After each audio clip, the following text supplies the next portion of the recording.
자, 안녕하세요. 네. 그, 우리 26년 2월 7일에 한국사 능력검정 시험 이제 이미 시작이 되죠. 77회 시험이에요. 혹시 이거 한국사 능력검정 시험 언제 시험 시작했는지 알아요? 잘 모르나? 이게 2006년에 시작했거든요. 그러니까 지금 이제 몇 년 된 거죠? 20년 된 거.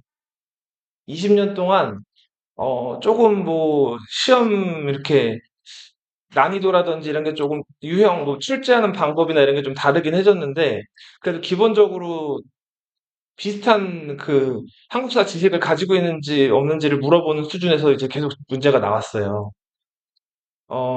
뭐 많이 시행될 때는 한 1년에 뭐 6번씩 시험을 치를 때도 있었고, 적게 시험을 치를 때는 1년에 뭐 2번, 이렇게 치를 때도 있었어요. 근데 한 이제 재작년부터 5번 치르는 거로 좀 고정이 됐어요. 1년에. 시험은 크게 두 레벨이 있어요. 한 레벨은 기본 레벨이고 또 한 레벨은 심화 레벨이 있어요. 둘 다 50문제인데 심화 레벨은 그 오지선다예요. 오지선다가 뭐죠? 1번부터 5번까지 중에 하나 찍는 거. 심화 레벨은 오지선다예요. 기본 레벨은 사지선다예요. 네 개 중에 하나를 골라내는.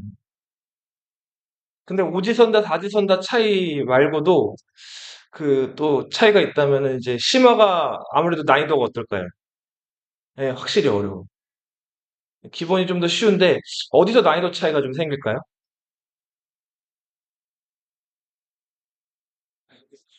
그거 이제 나중에 문제를 보여줄 텐데 심화 레벨은 그 옛날 사람들이 남긴 그 역사 자료 있잖아요. 그러니까 제시문으로 글을 줘요, 글. 어. 그래서 글을 쭉 읽어낸 다음에 아, 이 제시문이 뭐 어떤 사람을 물어보는지 어떤 시대를 물어보는지 어떤 사건을 물어보는지를 알아내야 돼요. 그리고 나서 1번부터 5번 중에 하나를 찍는 거예요. 어. 근데 그 글을 읽는 게 물론 한글로 번역이 돼서 나오긴 하지만 그게 만만치가 않아요. 예. 처음 역사 특히 접하는 사람들한테는 되게 좀 많이 어렵단 말이에요. 반면 이제 우리 치를 기본 시험은 그 글을 물론 제시문에 글이 나오긴 하지만 글이 그렇게 많이 나오지 않아요.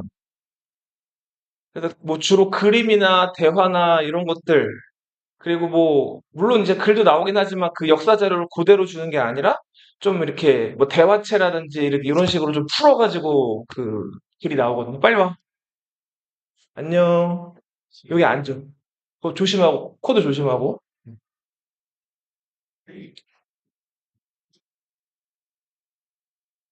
네, 그렇게 해서 조금 비교적 요 내용만 좀 알면은 답을 찍어내기는 어렵지 않게끔 조금 쉽게 나오는 게 기본 시험이에요. 네. 뭐 그렇게 해서 심화 시험, 기본 시험 간단하게 차이를 좀 말씀드렸고, 그 교재 설명을 드릴게요. 저 세 권, 윤준이 세 권. 네, 가져가세요. 한 권, 한 권, 한 권.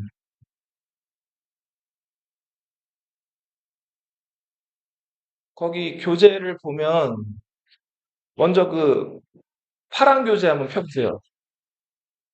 거기 보면 앞에 앞장에 여기 스키마라고 나와 있죠. 네. 스키마가 무슨 뜻이냐면 뭐 써도 좋고 안 써도 좋아요. 선생님이 앞으로 이렇게 그 여기 이 노트북에다가 필기를 하면서 수업을 할 거거든요. 선생님은 노트북에다 할 거고 너희는 그 인쇄되는 그 책에다가 필기를 하면 돼요. 네. 이 스키마란 뜻이 한 글자로는 표예요, 표. 표 뭔지 알죠? 네. 그리고 두 글자로 하면은 도식이라고 해요. 도식이 뭘까요? 도가 무슨 도자일까? 이게 그림 도자예요. 네. 그러니까 글로 돼 있으면 좀 딱딱하고 좀 많이 좀 그렇잖아요. 책 읽는 거 좋아해요? 오, 좋아해요? 예. 책, 네, 만화책 좋아하죠. 근데 뭐 그냥 책도 좋지만 만화책이 더 읽기 편하죠. 아무래도 그림도 있고 이렇게 좀 눈에 확 들어오잖아요. 자, 그래서 아무튼 좀 그 딱딱하고 어려운 지식을 선생님이 이렇게 테이블, 그러니까 표로 만들어가지고 좀 도식화해 놓은 거예요. 그림처럼. 물론 만화 같진 않죠. 그러니까 좀 지식 좀 이렇게 기억이 좀 더 잘 나도록 요약을 해가지고 좀 이렇게 정리를 해놓은 거니까 그게 이제 영어로 하면 스키마라고 부르거든요. 스키마 교재. 이게 주 수업 교재라고 보시면 돼요. 쭉 넘어가시면 이게 선생님 설명이에요. 이게 선생님 이름이고 유명한 그 한의사 이름이죠. 선생님은 이제 역사학과를 졸업을 했어요. 그리고 교육대학원에서 역사 교육을 전공해가지고 너희들 가르치기는 충분한 역량이 있다고 자부해요. 오랫동안 가르쳐 왔고 그래서 수업을 진행을 할 거고 자 여기 보시면 지금 아까 얘기했던 그 스키마 도식이 있죠. 예. 뭐 선사시대 해가지고 뭐 구석기, 신석기, 청동기, 철기 쭉 이렇게 있는데 자 빈칸이 쭉 뚫려 있죠. 예. 자 그리고 뒤로 넘어가 볼게요. 뒷페이지 보면은 자 이게 똑같은 내용인데 여기는 답이 어떻게 돼 있어요? 다 빈칸이 예, 메꿔져 있죠. 예.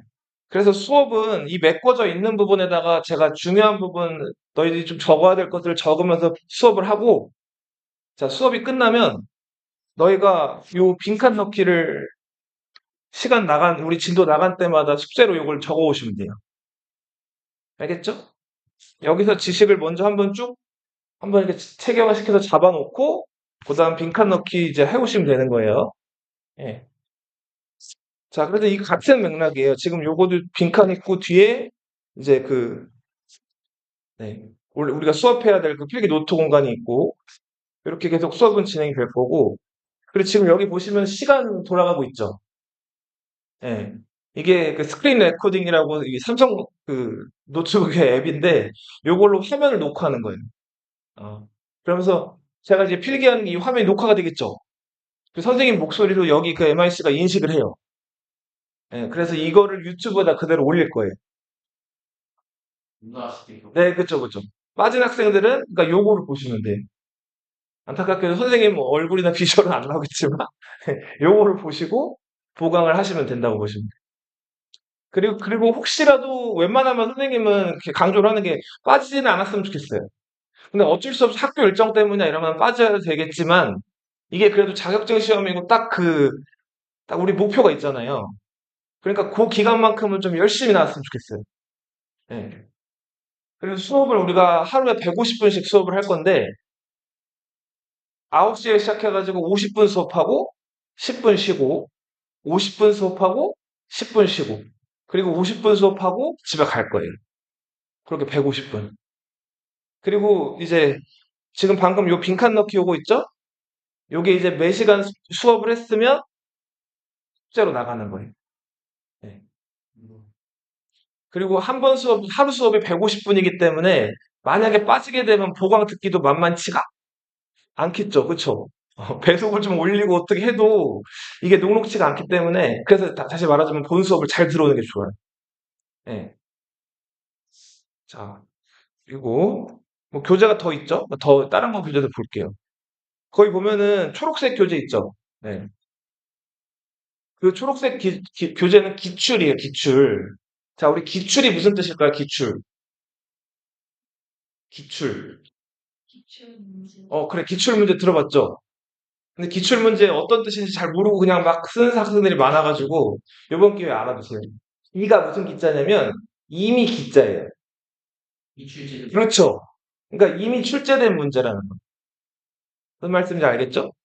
자, 그 이미 출제된 문제, 우리 기본 시험 볼 건데, 그 기본 시험 볼 거,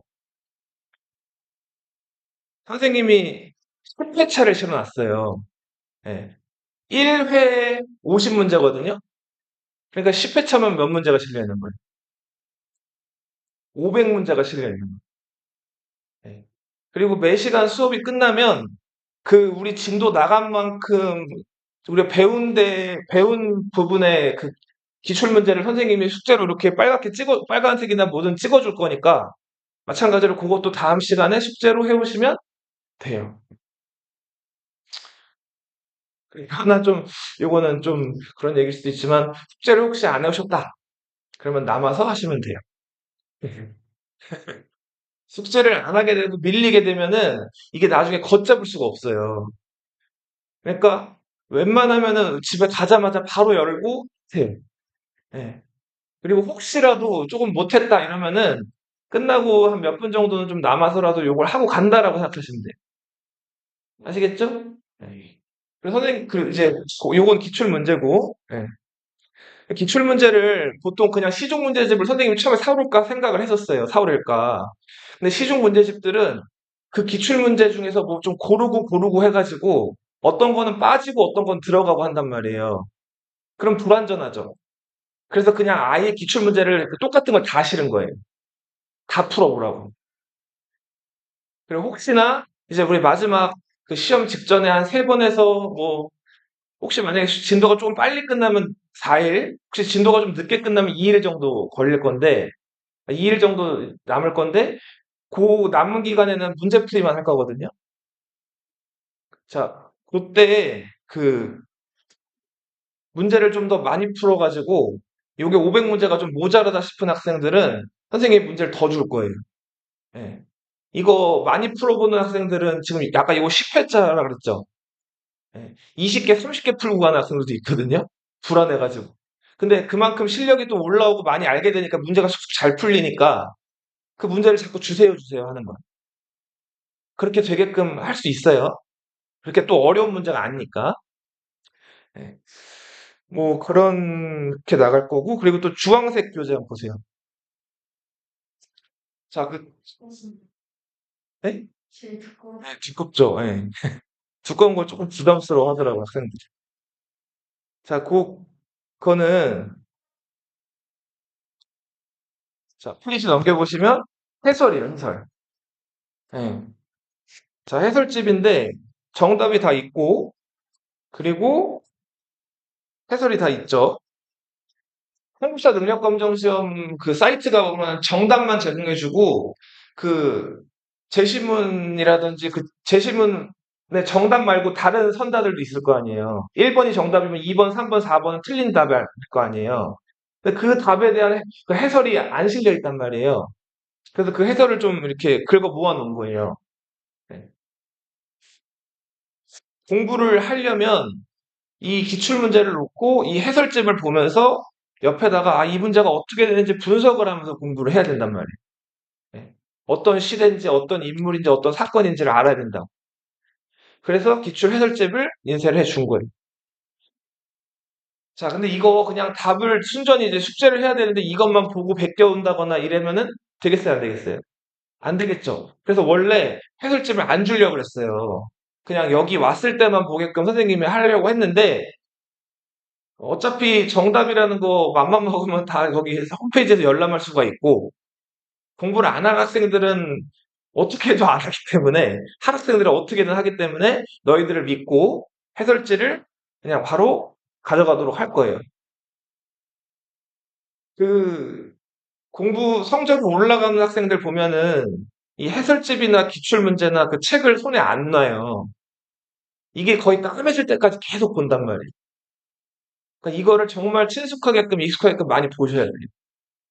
아시겠죠? 네. 음, 네. 그렇게 기본적으로 교재 세 권에 대한 설명은 좀 했고요.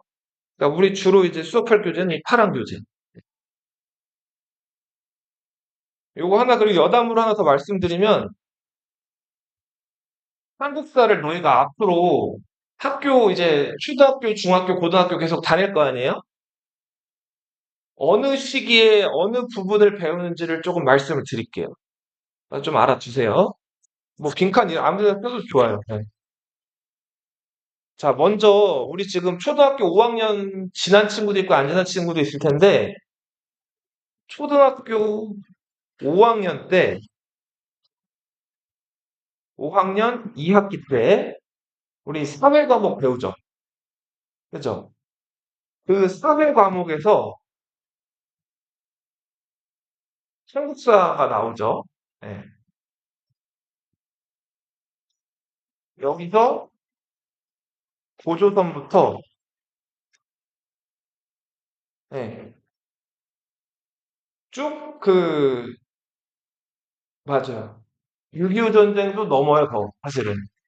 그, 네. 전두환 대통령 들어봤어요? 그쵸. 그 전두환 대통령 지나가지고, 맞아요. 그러니까 6월 민주항쟁이라고 해서, 요거를 5학년 2학기 때 시작해가지고, 6학년 1학기까지 배워요. 예. 그러니까 한국사를 처음부터 끝까지 거의 한 번 다 쭉 보는 거죠. 예. 정확하게 얘기하면 6학년 1학기 한 5월 정도까지 요거를 배운단 말이에요. 지나온 친구들은 기억이 날지도 모르겠는데. 근데 초등학교 선생님이 물론 역사 관심 있으신 분은 잘하실 수도 있지만 그것만 전공하신 분이 또 따로 아니시고 그리고 학생들 또 수준이랑 여러 가지를 고려해서 그거 너희 겪어본 친구들 알겠지만 깊숙이 제대로 나가요? 그렇지 않죠. 뭐 굵직한 사건들만 이렇게 쭉쭉 이렇게 설명을 해주시고 이제 지나가죠. 지나가진 않고 한번 설명해 주시죠. 예. 그래서 아무튼 그렇게 처음에 한국사를 배워요. 네. 그리고 6학년 2학기 때, 그리고 중1 때는 학교에서 역사를 안 배워요. 예. 전혀 안 배워요. 자, 그러다가 이제 중2 진학을 하게 돼요. 자, 중학교 2학년이 되면 역사 1 교과서를 받아요. 역사 몇? 1 교과서. 역사 1 교과서의 내용이 세계사 내용이에요. 한국사 아니에요. 무슨 사? 세계사. 이 세계사 내용은 너희 혹시 저 메소포타미아 문명, 이집트 문명, 황하 문명, 뭐 인도 문명 해가지고 4대 문명 들어봤어요? 그 우리 한국사만 이제 배우다 보니까 좀 생소할 수도 있는데 한국보다 먼저 세계 다른 지역에서 먼저 인류 이제 문명이라는 게 시작이 되는데 그 4대 문명 부터 해서 가장 최근 우리 저 지금 미국이라는 나라가 제일 강대국이죠. 그리고 지금 막 전쟁 일으키는 나라, 우크라이나, 그죠? 러시아라는 나라가 있죠. 러시아라는 나라가 예전엔 러시아라고 안 불리고, 맞아요. 소련이라고 불렸단 말이에요. 그 소련이랑 미국이, 이제, 미국은 자본주의, 소련은 사회주의라는 이념을 가지고 서로, 막 전쟁을 벌이지는 않는데, 그죠? 왜 엄마 아빠들 싸우면 말 안 하고 이러고 있을 수 있죠? 자, 그런 거 이제 서로 막 화내지는 않지만 누구나 이제 싸우는 걸 알고 있는 그런 냉랭한 분위기를 이제 냉전이라고 하잖아요. 그 소련과 미국의 냉전 시기까지를 중2 때 1년을 배워요. 그리고 중학교 올라가 본 친구들도 있고 아닌 친구들도 있겠지만 올라가면 뭘 보죠? 그 시험을 보죠. 예. 요 역사 1 교과서를 가지고 중간고사, 1학기 중간고사, 1학기 기말고사, 2학기 중간고사, 2학기 기말고사 시험을 몇 번 봐요? 4번 보는 거. 그리고 중3 올라가면 역사 2를 배워요. 역사 2는 다시 무슨 내용일까요? 한국사 내용이에요. 다시 그 선사시대, 고조선부터, 예.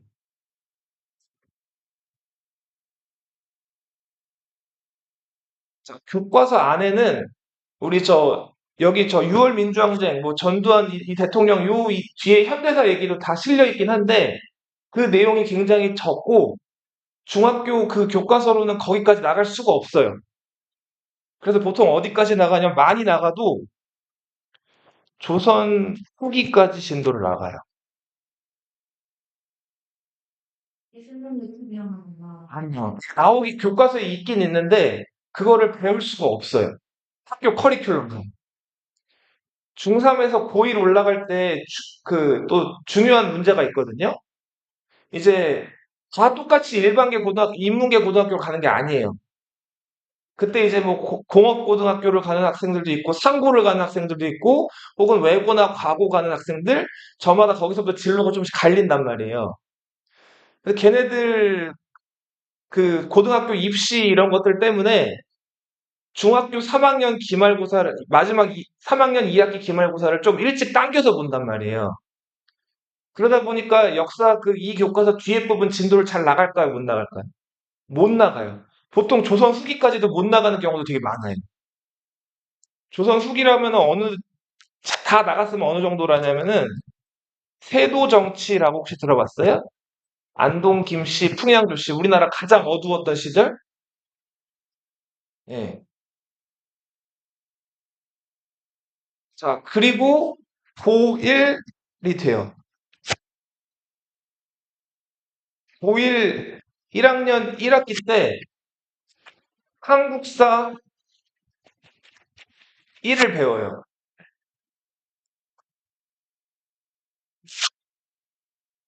이 한국사 1은 또다시 선사시대 고조선 얘기가 나와요.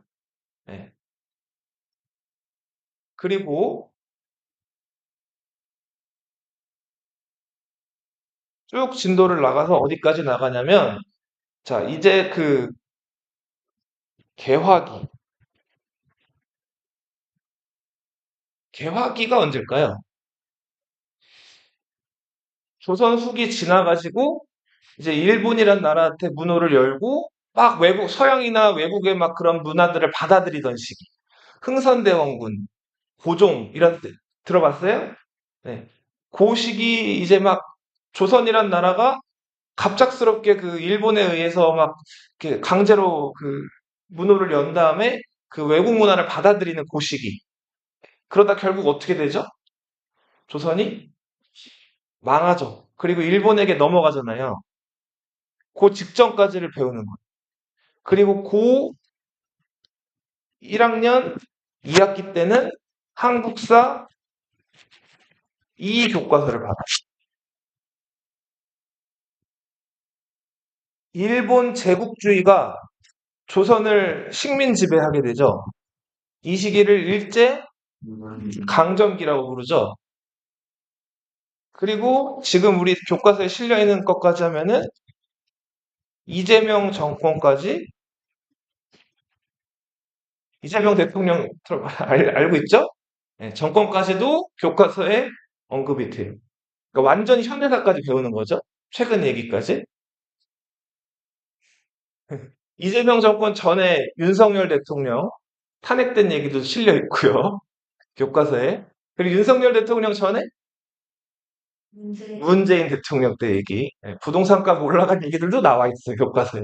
그리고 문재인 대통령 전에 여자 대통령, 박근혜 대통령 탄핵된 얘기도 실려 있어요. 박근혜 대통령 전에 이 이명박 대통령 얘기도 나와 있고요. 이명박 대통령 전에 노무현 대통령 얘기도 실려 있죠. 그렇게 현대사까지 정말 좀 이렇게 좀 자세하게 나와요.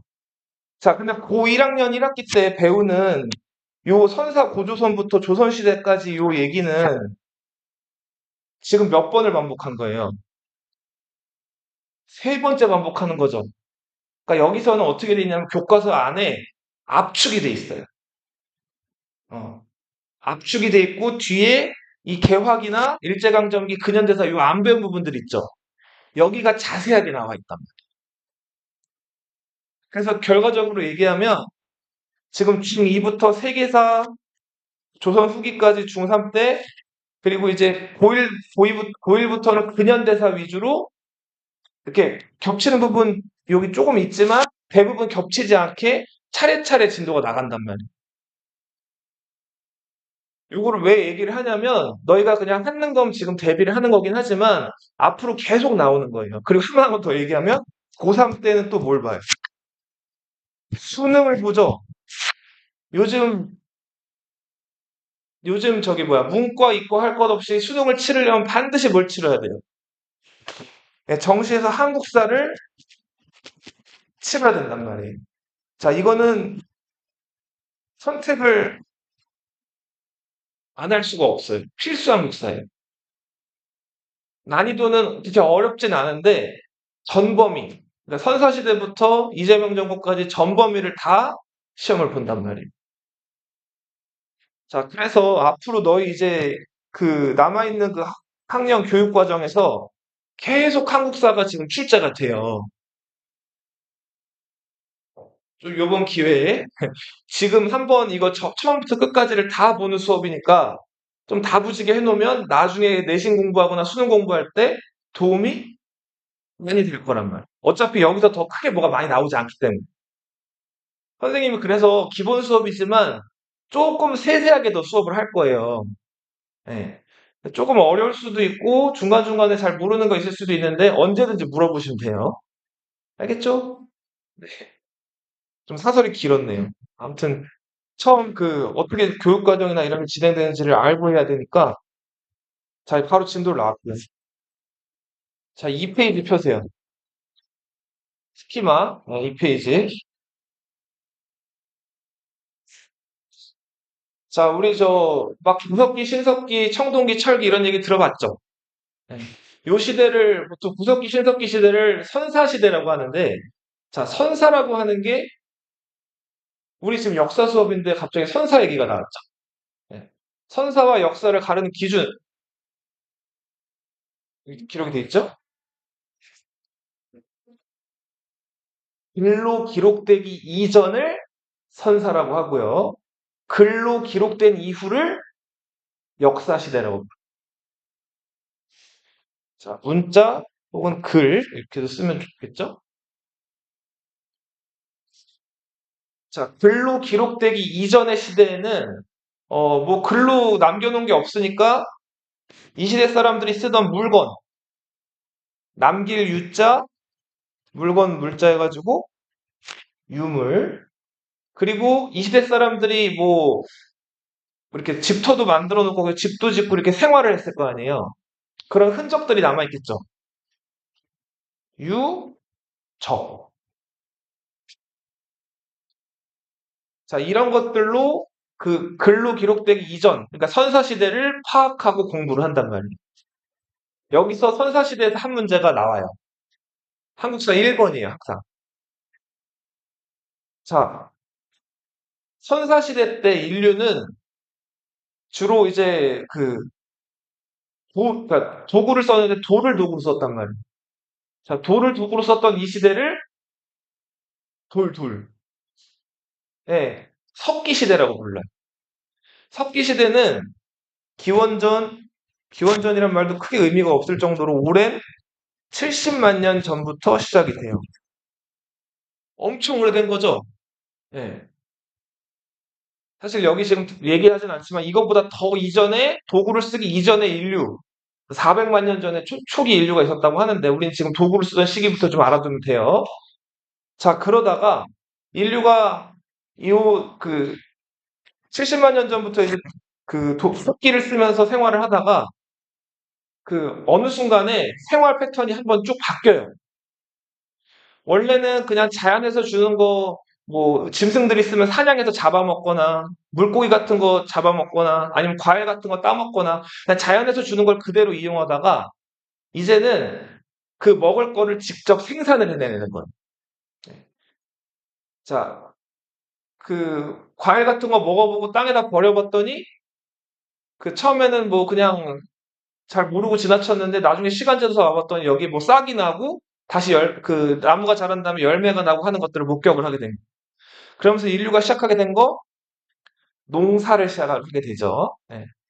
자, 농사를 지을 때 그 밭갈 경자 써가지고 농경이라고도 불러요. 그리고 짐승도 어렵사리 막 가가지고 짐승도 이제 사냥하려고 하다 보면 그 만만치가 않거든요. 그리고 또 맹수들이나 이런 애들 또 이렇게 짐승들이 또 죽을 위기에 처하면 저항을 하기도 하는데 그럼 사람이 다칠 수도 있죠. 자, 그래서 어렵게 그 짐승을 사냥하는 것보다 자, 조금 순하고 말 잘 듣는 짐승을 이제 길러가지고 이걸 잡아먹거나 가죽을 벗겨가지고 옷을 해 입거나 하게 된 거예요. 자, 이런 생활을 이제 목축이라고 부르죠. 자, 이런 농경과 목축을 시작을 하게 되면서 이제 인류는 식량을 그냥 자연에 있는 걸 이용하던 단계에서 스스로 어떻게 나가는 단계? 생산을 직접 해나가는 단계로 바뀌게 된단 말이에요. 요 시기부터를 신석기 시대라고 불러요.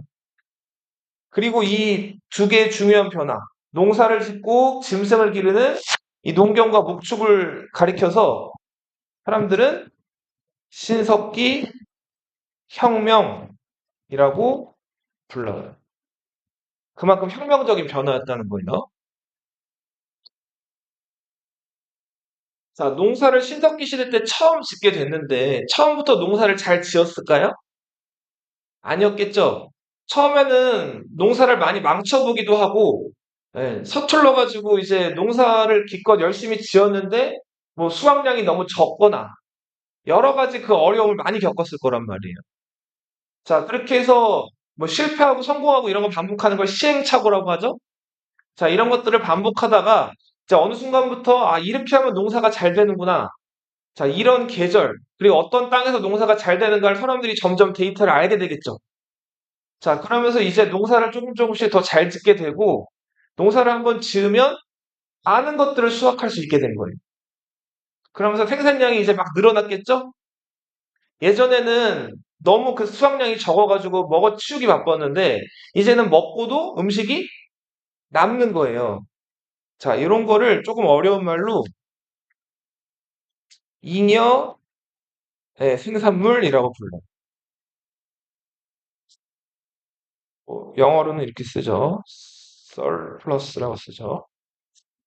들어봤나요? 네. 그래서 영어학원 다녀서 열심히 단어 외우셔야 돼요. 자, 이 잉여가 생기게 되면서 그 잉여 생산물을 이제 갖고 있다 보면은 이제 가진 집단, 예. 이들은 이제 소위 말하는 부자. 예. 반면에 그 잉여 생산물을 못 가진 집단. 자, 이렇게 사람들이 나뉘게 되기 시작을 하고 보통은 잉여 생산물을 많이 가진 사람들이 더 위로 올라가겠죠? 어퍼 클래스가 되겠죠? 그리고 반면에 가지지 못한 사람들은 가진 사람들 말을 듣거나 그 사람한테 복종해야겠죠? 사람과 사이에 급이 나뉘기 시작합니다.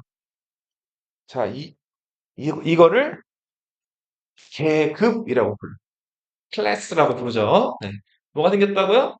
계급. 자, 이제 계급이 발생하면서 사람 위에 사람 있고 사람 아래 사람 있는 시대가 시작이 되는데 요 시기부터 인류는 이제 골에서 더 발전된 단단한 금속을 사용하게 돼요. 자, 이제 금속을 사용하는 금속기 시대로 접어들게 되는 거예요. 자, 인류가 처음에 요긴하게 썼던 금속은 어떤 금속이었을까요? 그죠. 구리였어요, 구리. 예. 브론즈, 구리. 자, 근데 구리는, 이게 조금, 왜, 우리, 금속이나 과학 시간에 이렇게 얘기하는데, 금속이 뭐 무르다 이런 얘기 하죠. 예. 좀 잘 휘기도 하고, 그리고 이게 조금 냅두면은, 공기를 좀 이렇게 자꾸 노출이 되다 보면 금방 부식이 돼요. 예. 이게 변질이 된단 말이에요. 그래서 사람들이 구리보다 조금 더 강력한 뭔가 금속이 없을까라고 이렇게 좀 찾아봤는데 주석이라는 좀 구하기 어려운 금속이 있어요. 구리에다가 주석을 조금 섞어가지고 자 이거를 만들어 봤더니 네, 더 강력한 구리가 된 거예요. 자, 이 구리는 나중에 이제 원래 그냥 구리보다도 더 단단하고 더 녹이 더 잘 안 슬었어요. 근데 이 구리는 조금 냅둬가지고 이것도 결국 녹이 슬긴 슬죠. 녹이 슬게 되면 녹이 푸른빛으로 슬게 되는 거예요. 그래서 이 구리를 청동이라고 불렀어요. 청동. 네.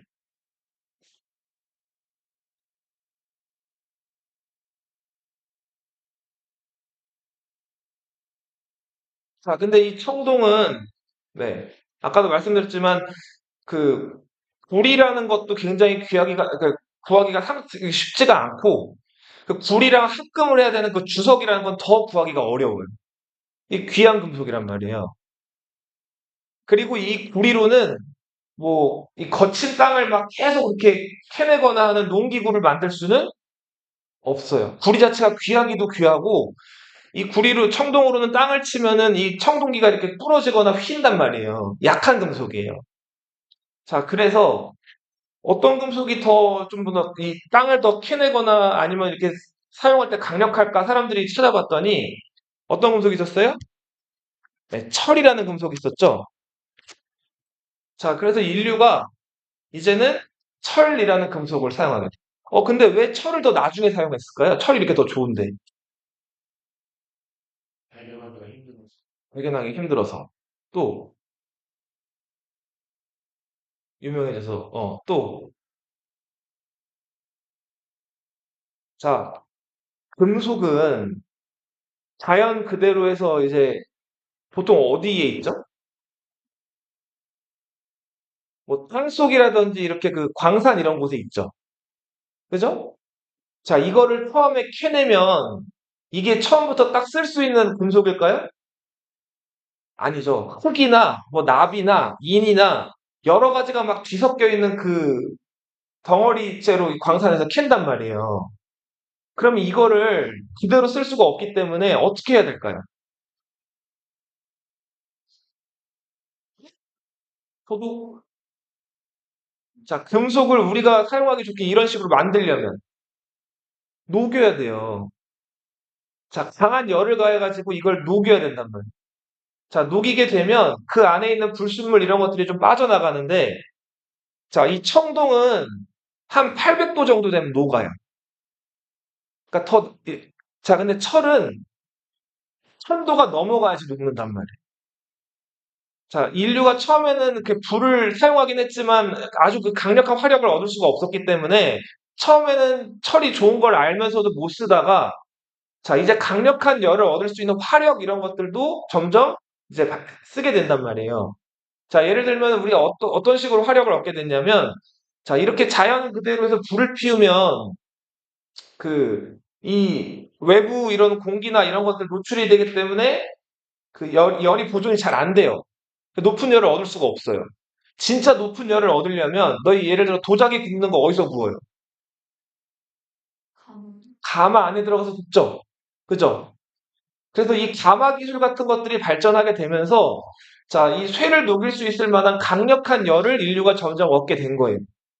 그러면서 이제 청동에서 더 나아가서 단단한 금속 어떤 금속을 쓰게 된다? 철을 사용하게 됩니다. 그리고 한국 사람들 같은 경우는 처음부터 철을 스스로 만들기는 어려웠기 때문에 중국에서 먼저 이 철기 만드는 것들을 알고 있었고 이 기술을 한국 사람들이 차츰 받아들이게 되는. 자, 그래서 이제 구석기 시대부터 쭉 한번 볼게요. 구석기 시대 사람들은 그러니까 음식을 자연에서 주는 걸 그대로 먹었다 그랬죠? 자, 수령. 이거는 뭘 뜻하죠? 사냥하는 걸 뜻하죠. 풀집이라고 하면 과일이나 이런 열매 같은 것들을 의미하겠죠? 열매 같은 거 따먹는 거. 어로는 뭘까요, 어로? 네, 물고기 잡는 거예요.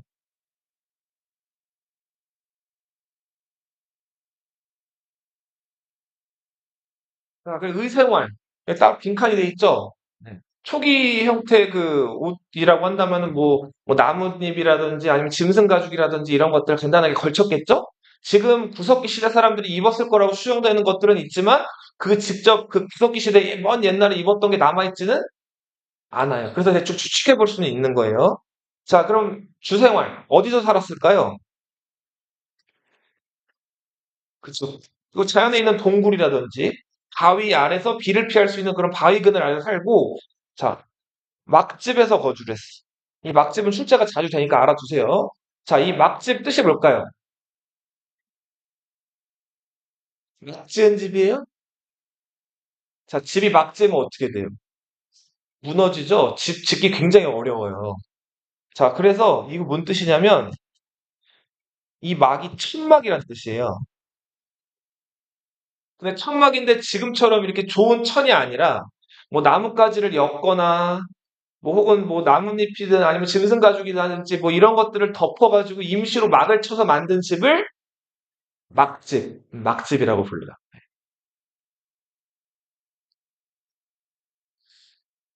자, 그리고 네, 동굴이나 바위 그늘 같이 자연에서 주는 그대로 여기 이런 데서 거주를 했겠죠. 자, 그리고 도구. 자, 석기를 사용했다고 그랬죠? 근데 처음부터 막 이렇게 아주 좋은 석기를 사용한 게 아니라 돌에서 떼어낸 혹은 큰 돌을 깨가지고 거기서 나와 있는 파편, 이걸 격지라고 하는데 이런 것들을 사용했단 말이에요. 큰 돌에서 떼어낸 무슨 석기를 사용했다? 네, 격지. 이걸 뭐라고 한다? 뗀석기라고 부릅니다. 격지라는 표현은 조금 어려운 표현인데 그냥 알아두세요. 자, 이 뗀석기 중에 대표적으로 자주 출제가 되고 많이 나오는 거. 그리고 자, 여기에는 주먹도끼가 있죠. 자, 주먹도끼는 뭐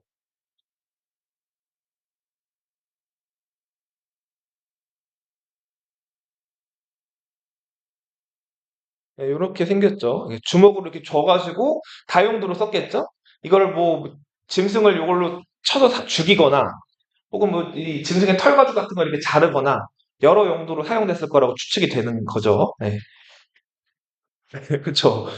굉장히 좀 뭐랄까 좀 이렇게 투박하죠. 네. 자, 이런 주먹도끼가 있었고, 자 그리고 구석기 시대 후반부에는 이제 승배 찌르개라는 도구가 사용이 돼요. 자 여기서 승배라고 하는 거는 자 화살촉이 있으면 요 부분 있죠 연결 부위, 요 부위를 승배라고 불러요. 자 여기다가 뭐를 딱 끼울까요? 나무 같은 거를 끼워가지고 이음도구로 썼겠죠? 네. 자, 돌 화살 촉 같은 이런 연결 부위를 요 승배라고 부르고, 자, 이 대표적인 뗀석기 하면 또 승배 찌르개가 있다. 사진 뒤에 보시면 이런 부분, 여기서 이 부분을 승배라고 한다고 그랬죠? 네. 여기다 뭘 연결했다고요? 나무 같은 것들 연결해가지고, 뭐 여기다 이렇게 뭐 줄기 같은 걸 이렇게 묶어가지고 이렇게 창처럼 쓰는 거죠. 짐승들 이렇게 던져가지고 찔러서 죽이거나 이런 사냥용 도구로 썼을 것으로 추정되는 도구다. 자, 그 외에도 뭐 길게, 집게, 자, 이런 그 도구들이 있었고, 자, 유적도 가끔 출제가 돼요. 네. 그 문제 제시문에 뭐 공주 석장리 유적이다, 뭐 연천 정곡리 유적이다 이렇게 한 제시문씩이 나오거든요. 그러니까 요 유적이 나오면 아 구석기다라고는 알아둬야 돼요. 특히 요 두 개, 공주 석장리.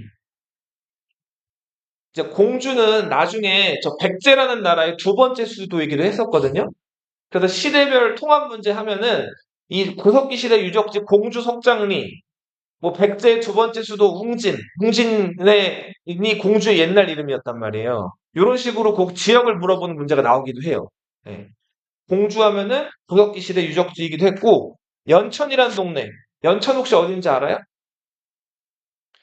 서울에서 계속 위로 올라가 북쪽으로 가다 보면 38선 나오죠. 그 38선 바로 아래에 있는 그 동네가 연천이에요. 예. 이 연천에 방문해 있던 그 미군 병사, 6.25 전쟁 이후에 한국 지켜주려고 미군들이 한국에 머물고 있잖아요. 그렉 보엔이라는 그 미국 병사 하나가 연천에 주둔하고 있다가, 연천에 머물고 있다가, 그, 지나가다가 웬 이런, 뭐, 그, 돌로 만든 도구 같은 걸 발견한 거예요.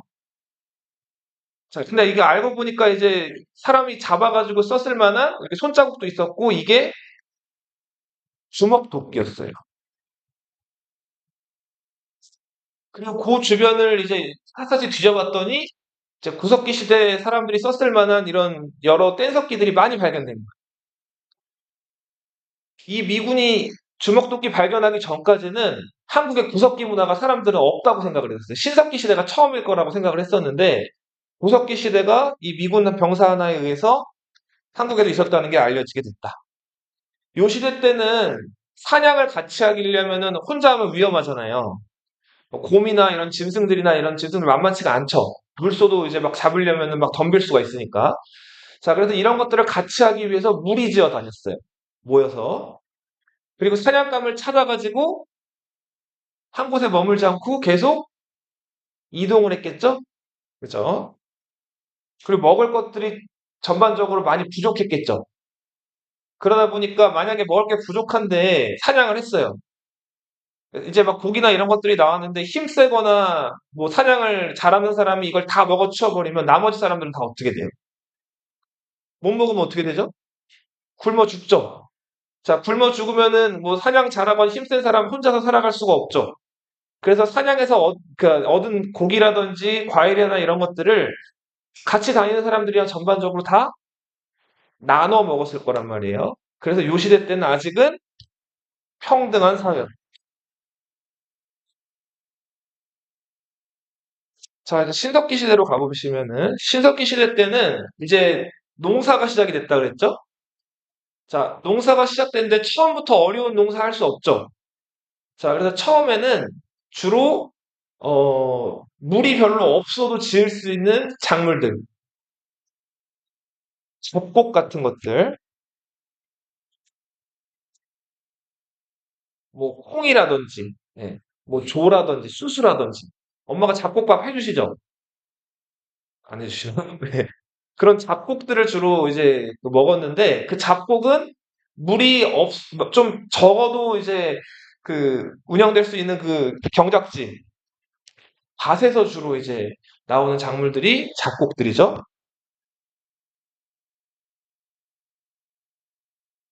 생각보다 쉬운 농사였다고 보시면 돼요. 그리고 이제 짐승들을 사냥만 하는 게 아니라 데려다가 기르고 음식을 먹이면서 얘네를 키우는 거예요. 네. 그렇게 해서 길들이면서 뭐 이제 살이 쪄가지고 이제 되게 이렇게 크게 되면 얘네를 잡아먹거나 가죽을 벗겨서 옷을 해 입거나 자는 목축 생활을 하게 된다. 자, 그리고 요 시대 때 사람들은 이제 옷을 직접 해 입기 시작을 해요. 자, 옷을 해 입으려면 뭐가 필요해요?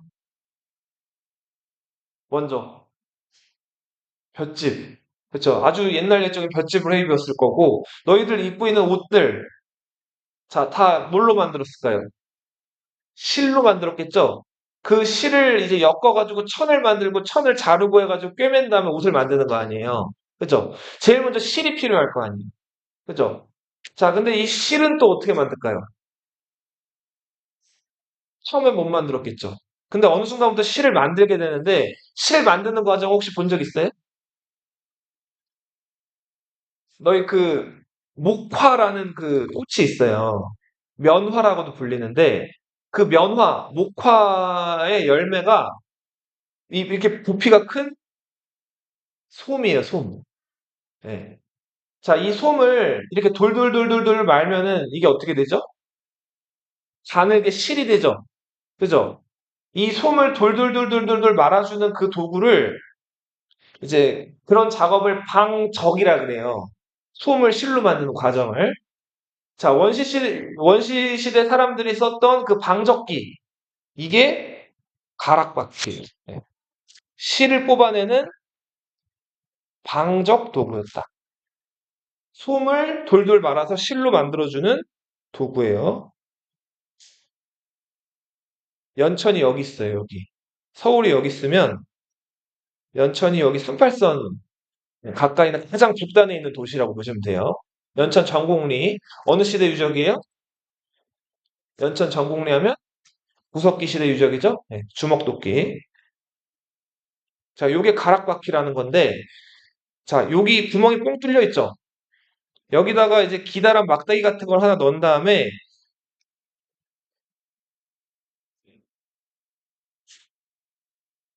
자, 여기 보면 요거, 이게 솜이죠, 솜. 요 솜이죠? 예. 이 솜으로 된 거를 여기 이렇게 이 도는 거를 이용해가지고 나중에 이게 영상이 있으면 보면 좋을 텐데, 이걸 이렇게 돌려내가지고 여기 감으면서 실로 만들어내는 그 기구라고 보시면 돼요. 그러니까 실을 뽑아내는 기구다 이렇게만 좀 알아주세요. 가락바퀴. 요거 어느 시대 도구라고요? 신석기 시대 도구. 그 바늘이라고 하는 거 지금 우리 알고 있는 바늘은 다 철이나 쇠로 만들었죠. 쇠가 없었던 시대이기 때문에 짐승의 뼈를 이제 갈아가지고 만든 뼈 바늘을 사용했다. 자, 그리고 이제 주생활도 좀 업그레이드 돼요. 자, 움이란 말이 구덩이란 뜻이거든요. 예. 이제 구덩이를 파가지고 만든 집이라는 뜻의 움집에서 거주하게 되는데, 움집은 형태가, 이 바닥 형태가 일단 이렇게 둥그랬어요. 자, 왜 그런지 보세요. 일단 집을 만들려면 뭘 세워야 되죠? 기둥을 세워야겠죠? 그죠? 자, 기둥을 세워야 되는데 이 기둥이 그냥 땅에다가 박으면 잘 설까요? 이게 잘 넘어진단 말이에요. 네, 엄청 어려워요. 나중에 테트라도 혹시 부모님이랑 같이 쳐볼 일 있으면은 한번 세워보면 좋을 텐데 그냥 모래사장에다 나무젓가락 하나 꽂아 놓는 것도 그것도 뭐 그냥 박으면 꽂히기 나무젓가락이 가벼우니까 꽂히긴 하는데 어설프게 꽂히면은 이것도 잘 안 꽂혀지죠. 넘어지거나 하잖아요. 근데 그 무게를 지탱할 만한 큰 기둥을 세우는 거 만만치가 않아요. 네. 그래서 처음에는 어떻게 했냐면 자 기둥을 이렇게 세우질 않고 이렇게 해서 꽃갈콘처럼 이렇게 만들어 놓는 거예요. 이렇게 기둥을 이렇게 돌려 놓는 거예요, 같이. 맞닿게 해가지고. 이렇게. 그러면은 세우는 거 부담이 좀 덜하겠죠. 그죠? 자, 그리고 이 기둥 세울 때 이거를 그냥 이런 지상에다 세우면은 만약 기둥이 이렇게 세워졌다 이러면 이렇게 미끄러지거나 할 수 있죠. 그래서 무너지거나 할 수 있잖아요. 이게 안 무너지게 하려면은 땅을 좀 파고 들어가면 이 박아놓을 때가 생기죠. 그죠? 자, 그래서 초기에 그 움집은 땅을 좀 파고 들어가서 기둥을 이렇게 돌려 세워놔. 어. 자, 그리고 한편으로 또 땅을 파고 들어간 이유. 자, 땅을 파고 들어간 그 형태의 집을 이제 반지하 집이라고 하는데 들어봤어요? 완전히 지하는 아니고 어느 정도 파고 들어간 집. 지금도 반지하 집들이 있죠. 예. 자, 이 반지하의 장점.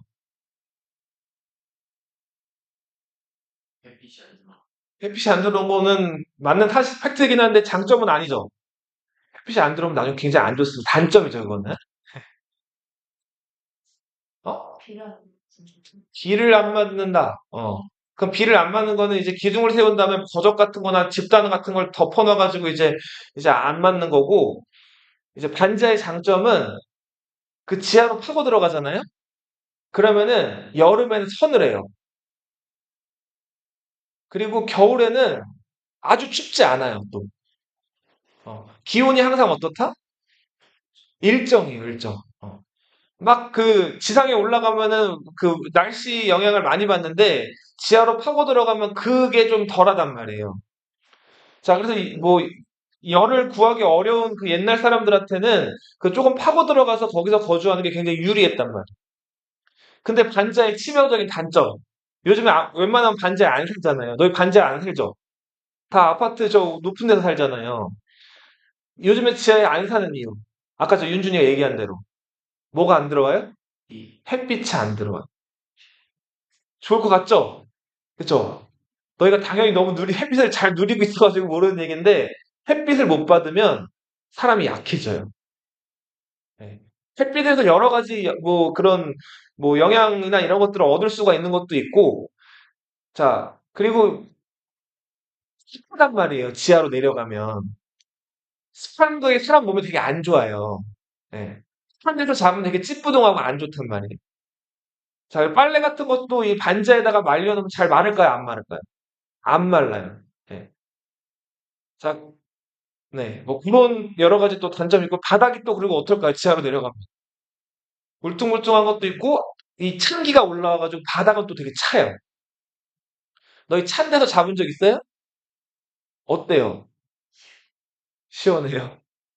좀 춥죠. 예. 진짜 뭐 여름에 뭐랄까 더워가지고 찬 데서 잡으면 좀 시원할 수 있지만 겨울에 추운데 그 찬 데서 잡아요. 잔 것 같지가 않다고.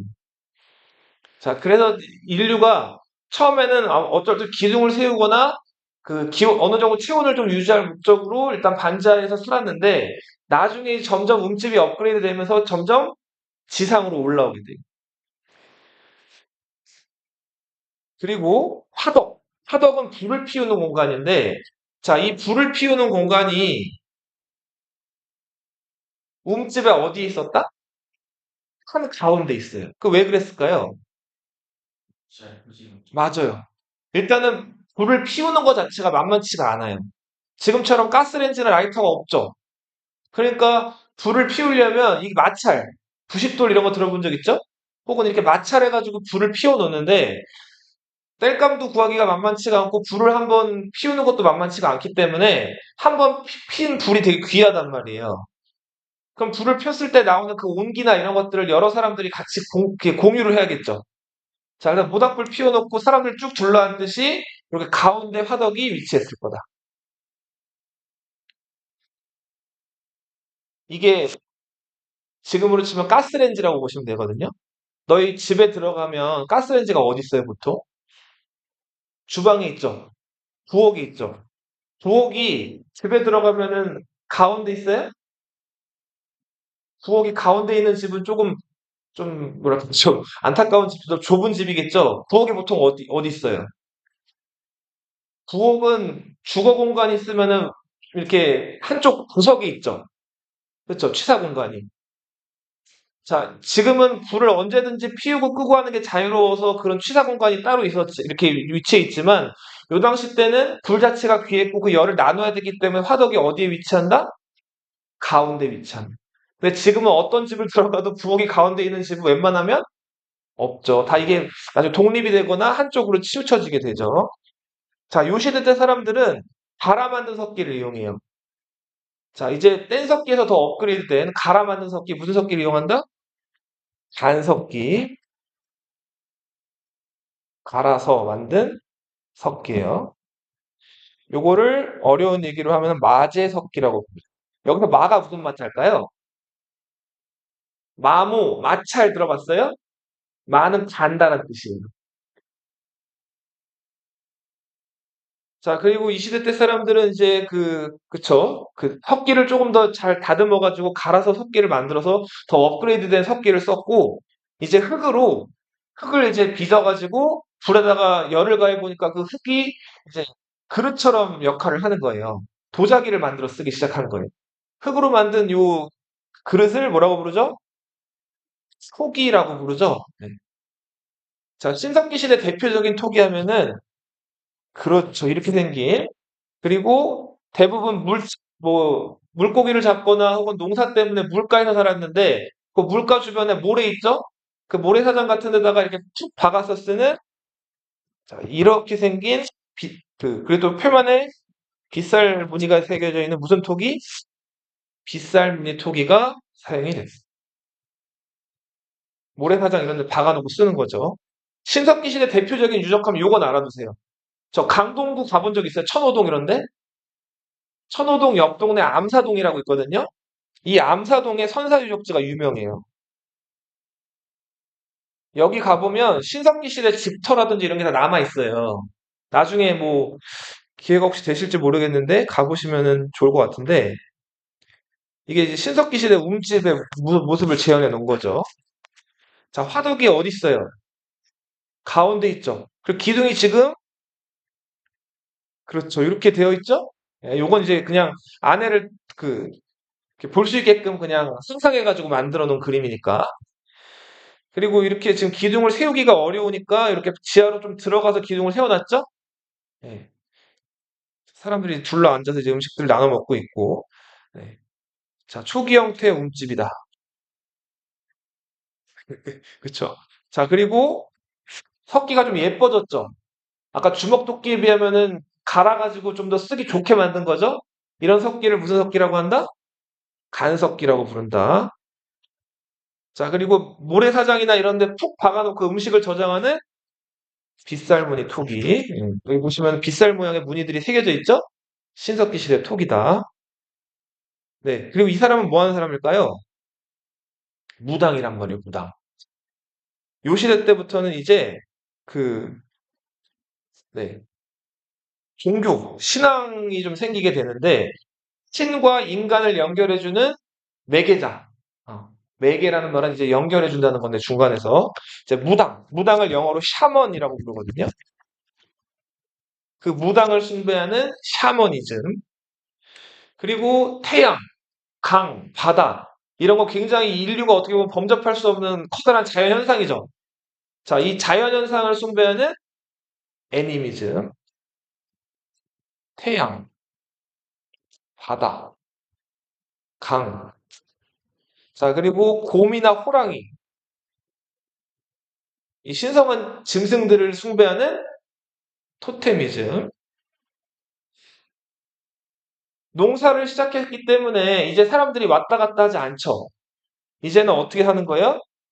예, 머물러 살게 되는. 농사 혼자 짓기 굉장히 어렵단 말이에요. 여러 사람들이 같이 농사를 지어야 되는데, 그래서 같이 머물러 살게 되는데, 가장 가까운 가족들끼리 이제 같이 살게 되는 거죠. 그 가족들이 같은 씨를 이제 가지게 되고, 씨족 사회라고 부르죠. 자, 뭐 이씨족, 김씨족, 허씨족, 여러 씨족들이 모여가지고 부족을 이루게 되고요. 네. 씨족에서 한 단계 더 나아간 거죠.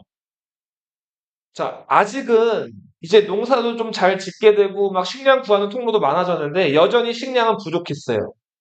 그래서 한 씨족이나 부족이 이거를 독점하지 않고 한번 그 음식을 생산하면 이걸 다 어떻게 했을까요? 나눠 가졌단 말이에요. 아직까지는 어떤 시대? 평등한 시대였어요. 자, 그런데 점점 신석기 시대 후반부 가면서 잉여 생산물이 생기기 시작했고 이제 사람과 사람 사이에 뭐가 생기기 시작했다? 그 격차. 이걸 뭐라고 했죠? 계급이라는 게 생기기 시작했다. 잠깐 쉬었다 할게요.